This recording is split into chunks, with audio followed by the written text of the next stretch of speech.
আজকে আপনাদের দেখাবো মাটির নিচ থেকে কিভাবে ওল কচু তোলা হয় এবং সেই সাথে জানাবো ওল কচু খাওয়ার উপকারিতা।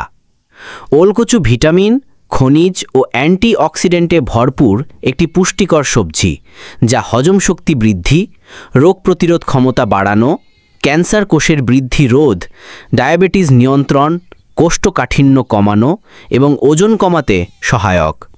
এছাড়া এটি শরীরের জন্য প্রয়োজনীয় পটাশিয়াম ও আয়রনের ভালো উৎস।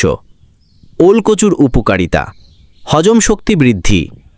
ওল কচুতে প্রচুর পরিমাণে ফাইবার থাকায় এটি হজম প্রক্রিয়াকে উন্নত করে এবং কোষ্ঠকাঠিন্য দূর করতে সাহায্য করে।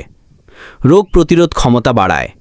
এটি থাকা ভিটামিন সি এবং অ্যান্টিঅক্সিডেন্ট শরীরের রোগ প্রতিরোধ ক্ষমতা বাড়াতে সহায়ক ভূমিকা পালন করে। ক্যান্সার প্রতিরোধে সহায়ক। গবেষণায় দেখা হয়েছে যে ওলের মধ্যে থাকা অ্যালেন্টাইন নামক উপাদান ক্যান্সার কোষের বিকাশ রোধ করতে পারে। ডায়াবেটিস নিয়ন্ত্রণ। ওল কচুর উচ্চ ফাইবার এবং কম গ্লাইসেমিক ইন্ডেক্স থাকার কারণে এটি রক্তে শর্করার মাত্রা নিয়ন্ত্রণ করতে সাহায্য করে, যা ডায়াবেটিসের রোগীদের জন্য উপকারী। ওজন নিয়ন্ত্রণে সাহায্য করে। ওল কচু ফাইবার সমৃদ্ধ এবং কম ক্যালোরিযুক্ত হওয়ায় এটি ওজন কমাতেও সাহায্য করতে পারে। অ্যান্টিঅক্সিডেন্টের উৎস। ওলে থাকা ভিটামিন এ, সি এবং বিটা ক্যারোটিনের মতো উপাদান শরীরের জন্য গুরুত্বপূর্ণ অ্যান্টিঅক্সিডেন্ট সরবরাহ করে, যা শরীরকে বিভিন্ন রোগ থেকে রক্ষা করতে পারে। শারীরিক কার্যকারিতা বৃদ্ধি। পটাশিয়াম, আয়রন এবং অন্যান্য ভিটামিন ও খনিজ উপাদান থাকার কারণে ওল কচু শরীরের সামগ্রিক কার্যকারিতা উন্নত করতে সহায়তা করে। বিভিন্ন রোগের নিরাময়ে সহায়ক। আয়ুর্বেদ ও ইউনানি চিকিৎসায় ওল কচুকে পেটের পীড়া, ফোড়া, হাঁপানি, অর্শরোগ এবং রক্তের ব্যাধি নিরাময়ে কার্যকরী হিসেবে বিবেচনা করা হয়। বিশেষ দ্রষ্টব্য: কিছু মানুষের ওল কচুর প্রতি অ্যালার্জি থাকতে পারে, তাই যাদের খাবারে অ্যালার্জি বা সংবেদনশীলতা রয়েছে তাদের এটি খাবার আগে ডাক্তারের পরামর্শ নেওয়া উচিত। ওল কচু চাষের জন্য মধ্য মাঘ থেকে মধ্য ফাল্গুন মাস উপযুক্ত সময়। এই সময়ে উঁচু জমিতে কন্দ বা বীজ বপন করা হয়। বাড়ি ওল কচু এক জাতটি ভালো ফলন দেয়।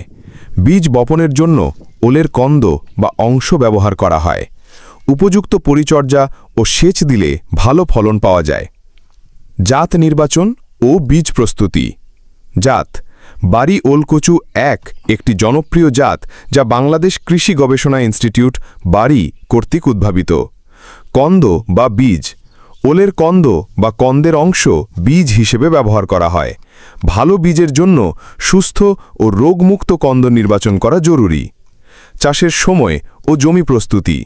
সময়: মধ্য মাঘ থেকে মধ্য ফাল্গুন মাস অর্থাৎ ফেব্রুয়ারি মাস ওল কচু চাষের উপযুক্ত সময়। মাটি: উঁচু, গভীর ও উর্বর দোআঁশ মাটিতে ওল কচু ভালো জন্মে। জমি প্রস্তুতি: জমি কয়েকবার চাষ ও মই দিয়ে আগাছামুক্ত ও ঝুরঝুরে করে তৈরি করতে হবে। রোপণ পদ্ধতি: কন্দ বা অংশ রোপণ। কন্দ বা কন্দেন অংশ কেটে ৩-৪ দিন রোদে শুকিয়ে নিয়ে জমিতে রোপণ করতে হবে। দূরত্ব: 2 কন্দের মধ্যে প্রায় 1 মিটার এবং 2 সারির মধ্যে প্রায় 1.5 মিটার দূরত্ব রাখতে হবে। সার ও পরিচর্যা। সার: জমি তৈরির সময় পরিমাণ মতো পচা গোবর বা কম্পোস্ট সার ও অন্যান্য রাসায়নিক সার প্রয়োগ করতে হবে। সেচ: ওল কচু একটি রসালো ফসল, তাই নিয়মিত সেচ দিতে হবে, বিশেষ করে শুষ্ক মৌসুমে। আগাছা নিয়ন্ত্রণ: নিয়মিত জমি নিড়ানি দিয়ে আগাছা পরিষ্কার রাখতে হবে। ফসল সংগ্রহ। সময়: ওল কচু